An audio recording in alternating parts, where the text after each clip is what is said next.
ಕಾಂಗ್ರೆಸ್ನಲ್ಲಿ apex bank ಅಧ್ಯಕ್ಷರ ನೇಮಕಾತಿ ವಿಚಾರದಲ್ಲಿ ಜಟಾಪಟಿ ಶುರುವಾಗಿದೆ.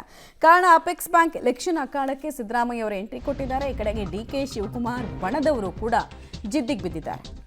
ರಾಜಣ್ಣ ಮತ್ತು ಡಿಕೆ ಶಿವಕುಮಾರ್ ಬಣದೊಂದಿಗೆ ಸಂಧಾನ ಸಭೆಯನ್ನು ಕೂಡ ಏರ್ಪಡಿಸಲಾಗಿತ್ತು. ಒಂದು ಅಪೆಕ್ಸ್ ಬ್ಯಾಂಕ್ನ ಚುನಾವಣೆ, ಇದರಲ್ಲಿ ರಾಜ್ಯದ ಮುಖ್ಯಮಂತ್ರಿ, ಉಪಮುಖ್ಯಮಂತ್ರಿ, ಮಾಜಿ ಸಚಿವರು ಎಲ್ಲರೂ ಪ್ರತಿಷ್ಠೆಯಾಗಿ ತೆಗೆದುಕೊಂಡಿರೋದು ಒಂದು ಅಪೆಕ್ಸ್ ಬ್ಯಾಂಕ್ನ ಚುನಾವಣೆ. ಸಿಎಂ ಸಭೆಯಲ್ಲಿ ಕೂಡ ಒಮ್ಮತ ಮೂಡಿಲ್ಲ. ನಾಳೆ ರಾತ್ರಿ ಮತ್ತೆ ಸಿಎಂ ನೇತೃತ್ವದ ಸಭೆಗೆ ತೀರ್ಮಾನವನ್ನ ಮಾಡಲಾಗಿದೆಯಂತೆ. ಅಷ್ಟರೊಳಗೆ ರಾಜಣ್ಣ ಮತ್ತು ಎಂಎಲ್ಸಿ ರವಿ ಮನವೊಲಿಕೆ ಇದರ ಜವಾಬ್ದಾರಿಯನ್ನು ಕೊಟ್ಟಿದ್ದಾರಂತೆ. 5 ಜನ ಮಾಜಿ ಅಪೆಕ್ಸ್ ಬ್ಯಾಂಕ್ ಅಧ್ಯಕ್ಷರಿಗೆ ಜವಾಬ್ದಾರಿಗಳನ್ನು ಕೊಡೋ ವಿಚಾರದಲ್ಲಿ ಜಟಾಪಟಿಗಳು ಶುರುವಾಗಿರೋದು. ಡಿಕೆಶಿ ಬಣದ ಒಂದು ವಾದ ಇದ್ರೆ, ಸಿಎಂ ಬಣದವ್ರದ್ದು ಇನ್ನೊಂದು ವಾದ ಇದೆ.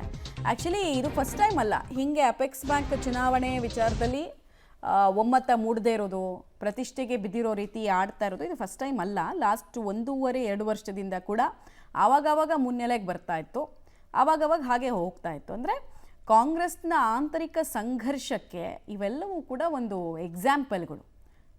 ಮಲ್ಟಿಪಲ್ ಪವರ್ ಸೆಂಟರ್ಗಳಾದಾಗ ಸಮಸ್ಯೆಗಳು ಏನಾಗುತ್ತೆ ಅನ್ನೋದಕ್ಕೆ ಇವೆಲ್ಲ ಎಕ್ಸಾಂಪಲ್. ಈ ಅಪೆಕ್ಸ್ ಬ್ಯಾಂಕ್ ಚುನಾವಣೆ ಯಾಕೆ ಸ್ಥಳೀಯ ಶಾಸಕರುಗಳಿಗೆ ಇಂಪಾರ್ಟೆಂಟ್ ಆಗುತ್ತೆ ಅಂದರೆ ಹಣದ ಹರಿವು ಮತ್ತೊಂದು ಪ್ರತಿಷ್ಠೆ.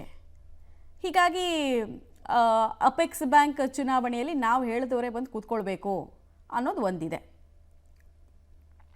ಡಿಕೆ ಶಿವಕುಮಾರ್ ಬಣದ ವಾದ ಏನು ಅನ್ನೋದನ್ನು ಹೇಳ್ಬಿಡ್ತೀವಿ. ಮಾಜಿ ಸಚಿವ ರಾಜಣ್ಣ ವಿರುದ್ಧ ಡಿಕೆ ಶಿವಕುಮಾರ್ ಟೀಮ್ ಮುಗಿಬಿದ್ದಿದೆ. ಸಚಿವರಾಗಿದ್ದಾಗಲೇ ಪಕ್ಷ ವಿರೋಧಿ ಧೋರಣೆಯ ಆರೋಪ ಇವ್ರ ಮೇಲೆ. ಅದೇ ಕಾರಣಕ್ಕಲ್ವಾ ಅವ್ರದ್ದು ಸಚಿವಗಿರಿ ಹೋಗಿತ್ತು. ಸಚಿವ ಸ್ಥಾನದಲ್ಲಿದ್ದಾಗಲೇ ಪಕ್ಷ ವಿರೋಧಿ ಕೆಲಸಗಳನ್ನು ಮಾಡಿದ್ರು. ರಾಹುಲ್ ಗಾಂಧಿ ಅವರ ವಿಚಾರದಲ್ಲಿ ಓಪನ್ ಆಗಿ ಹೇಳಿಕೆಗಳನ್ನು ಕೊಟ್ಟರು. ರಾಜಣ್ಣ ಅವ್ರಿಗೆ ಬೆಂಬಲ ಯಾಕೆ, ಬೇರೆಯವ್ರಿಗೆ ಅವಕಾಶ ಕೊಡಲಿ ಅಂತ ಹೇಳ್ತಿದ್ದಾರೆ. ಈ ಹಿಂದೆ ಕಾಂಗ್ರೆಸ್ನವರಿಗೆ ಅವಕಾಶವನ್ನು ಮಾಡಿಕೊಡ್ಲಿಲ್ಲ ಅಂತ. ಯಾಕಂದರೆ BJP ಶಾಸಕರು ಅಲ್ಲಿ ಅವ್ರದ್ದು ಅವಧಿಗಿವಧಿ ಎಲ್ಲ ಮುಗಿತಾ ಬಂದಿದ್ರು ಕೂಡ, ಇವ್ರ ಸರ್ಕಾರ ಅಸ್ತಿತ್ವಕ್ಕೆ ಬಂದಿದ್ರು ಕೂಡ ಅಲ್ಲಿ ಅಧ್ಯಕ್ಷಗಿರಿಯನ್ನು ವಹಿಸ್ಕೊಳ್ತಾ ಇದ್ದಿದೆ BJP ಶಾಸಕರುಗಳು.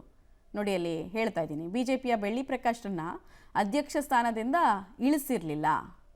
ಇದು ಕೂಡ ಕಾರಣ. 2 ವರ್ಷ ಆಗಿತ್ತು, 2 ವರ್ಷದಿಂದ ಅವರೇ ಕಂಟಿನ್ಯೂ ಆಗ್ತಿತ್ತು, ಒಳಗೊಳಗೆ ಅಡ್ಜಸ್ಟ್ಮೆಂಟ್ ಇತ್ತು ಅನ್ನೋದು ಒಂದು ಆರೋಪ.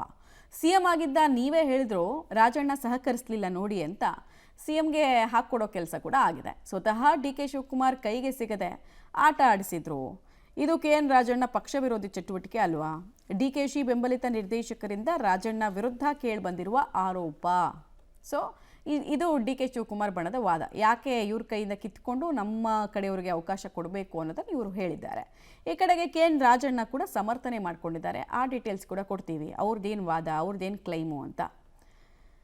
ಸೊ CM ಸಂಧಾನ ಮಂತ್ರ, KN ರಾಜಣ್ಣ ಸಮರ್ಥನೆ.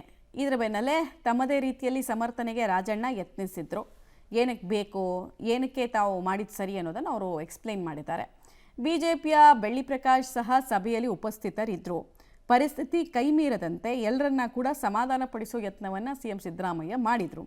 ಅಪೆಕ್ಸ್ ಬ್ಯಾಂಕ್ನ ಮಾಜಿ ಅಧ್ಯಕ್ಷರುಗಳಿಗೆ ಕೆಲವು ಜವಾಬ್ದಾರಿಯನ್ನು ಕೂಡ ಕೊಡಲಾಗಿತ್ತು. ಜನವರಿ 28ನೇ ತಾರೀಕು ಸಭೆ ನಡೆಸುವ ಭರವಸೆಯನ್ನು ಸಿದ್ದರಾಮಯ್ಯ ಅವರು ಕೊಟ್ಟಿದ್ದಾರೆ. ಅಂದರೆ ನಾಳೆ ಅಂತಿಮವಾಗಿ CM ಜೊತೆಗೆ ಕಾರಿನಲ್ಲಿ ರಾಜಣ್ಣ ತೆರಳಿದರು. ಈ ವೇಳೆ ಇನ್ನೊಂದಷ್ಟು ವಿಚಾರಗಳನ್ನು ಅವ್ರ ಗಮನಕ್ಕೆ ಗುಪ್ತವಾಗಿ ತಂದಿರೋ ಸಾಧ್ಯತೆ ಇದೆ. ಎಷ್ಟೇ ಆದರೂ ಆಪ್ತವರ್ಗ ಬಿಟ್ಕೊಡ್ತಾರ CM? ನೋಡೋಣ. ಈ ಅಪೆಕ್ಸ್ ಬ್ಯಾಂಕ್ ಚುನಾವಣೆ ವಿಚಾರದಲ್ಲಿ ಯಾರ ಕೈ ಮೇಲಾಗುತ್ತೆ ಅದನ್ನು ನೋಡೋಣ.